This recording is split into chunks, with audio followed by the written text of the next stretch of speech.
Helipad మీద దాడి దగ్గర నుంచి రహదారిని బ్లాక్ చేయడం దగ్గర నుంచి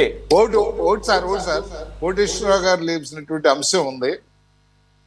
మనకు ఒక సామెత ఉంది, ఇది కమ్యూనిస్టులు మొట్టమొదటి నుంచి కూడా ఫాలో అయిన సామెత. కుక్కని కొట్టాలంటే పిచ్చి కుక్కని చేసిన తర్వాత కానీ కుక్కను కొట్టరు.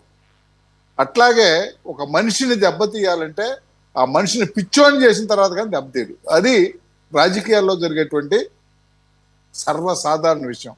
ఈ రోజున ఏదో కూటమి ప్రభుత్వం మీద మేమేదో చేస్తున్నాం, కూటమి ప్రభుత్వం మమ్మల్ని ఏమీ చేయలేకపోతుంది అనేటువంటి భావన ఏదైతే ఈ రోజున ప్రతిపక్ష పార్టీ నాయకులుగా ఉన్నటువంటి పార్టీ కార్యకర్తల్లో కానీ పార్టీ నాయకుల్లో కానీ ఉందో అది మనం చూస్తున్నాం. గతంలో సంవత్సరం నాడు పరామర్శ పేరుతో సింగయ్యని హత్య చేశారు. నిన్న సిదిరి అప్పలరాజు గారిని పలకరించే దాంట్లో బాధితుడిని విస్మరించారు.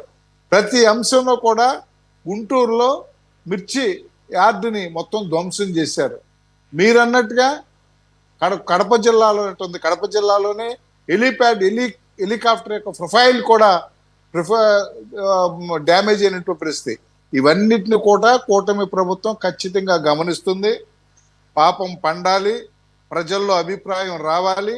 మేమేదో రాజకీయ కక్షతో చేశామనేటువంటి ఆలోచన ప్రజల్లో రానియకుండా కేవలం ఏదైతే విధ్వంసం, విద్రోహం, విద్వేషం అనేటువంటి సిద్ధాంతాలను ప్రాతిపదికగా చేసుకున్నటువంటి నాయకత్వంతో ప్రయాణం జరుగుతుందో ఆ విధ్వంసం, విద్వేషం, విద్రోహం అనేది ప్రజలు స్పష్టంగా అర్థమయ్యి రూల్ ఆఫ్ లా అతిక్రమించినటువంటి పరిస్థితుల్లో 151 స్థానాలను 11 స్థానాలకు బొందబెట్టినప్పటికి కూడా ఈ రోజు వరకు కూడా వారు మారకపోతే ఖచ్చితంగా కూడా సమయం వచ్చినప్పుడు కీలించి కర్రుగాల్చి వాత పెడతారనేటువంటి ప్రభుత్వం కానీ ప్రజలు కానీ గ్రహించాలని కోరుకుంటూ, ఒకసారి చిన్నపరెడ్డి గారు దయచేసి గమనించండి.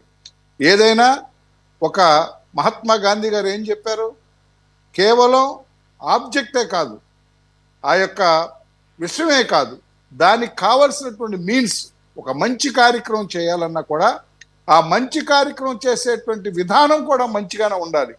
అంతేగాని ఏదో ప్రజలకు మేలు చేద్దామని తుపాకీ కొట్టడంతో రాజ్యపాలన చేయాలనేటువంటి సిద్ధాంతాన్ని మనం ఏ విధంగా వ్యతిరేకిస్తున్నామో, కేవలం అహింస ద్వారానే భారతదేశానికి స్వతంత్రం తీసుకొచ్చినటువంటి వ్యక్తి గాంధీ గారు చెప్పినటువంటి కేవలం మార్గం అనేది మన గమ్యం చేర్చేటువంటి క్రమంలో గమ్యమే కాదు, మార్గం అనేది కూడా చాలా ముఖ్యమైనటువంటి విషయం.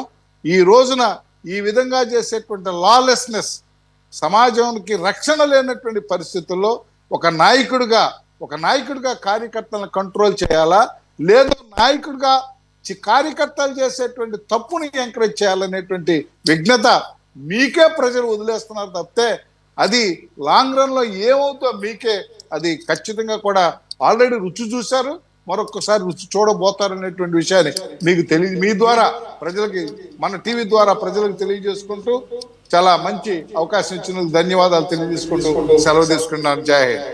Right sir, thank you very much for join. Venkateswararao గారు, చిన్నపరెడ్డి గారు, విజయకరణ్ గారు అండ్ కోటేశ్వర గారు. ఇది వాళ్ళు చూడండి, ఇబ్బంది లేదు ఇక్కడ. రైట్ మీరు చూడండి, చంద్రబాబు నాయుడు గారి కళ్ళలో ఆనందం చూడటం కోసమే డిబేట్కి వస్తే బ్రహ్మాండంగా మీరు అనుకున్నది సక్సెస్ అయిపోయింది. ప్రజల కళ్ళలో సార్ ఎందుకు సార్ కంప్లీట్ చేస్తున్నప్పుడు కూడా ఎందుకు ప్రజల కళ్ళలో నీళ్లు రాకుండా చూడండి సార్. ఎవరి కళ్ళలో ఎవరు ఆనందం కాదు సార్. దయచేసి ప్రజల కళ్ళలో, రైతుల కళ్ళలో నీళ్లు రాకుండా చూడండి సార్.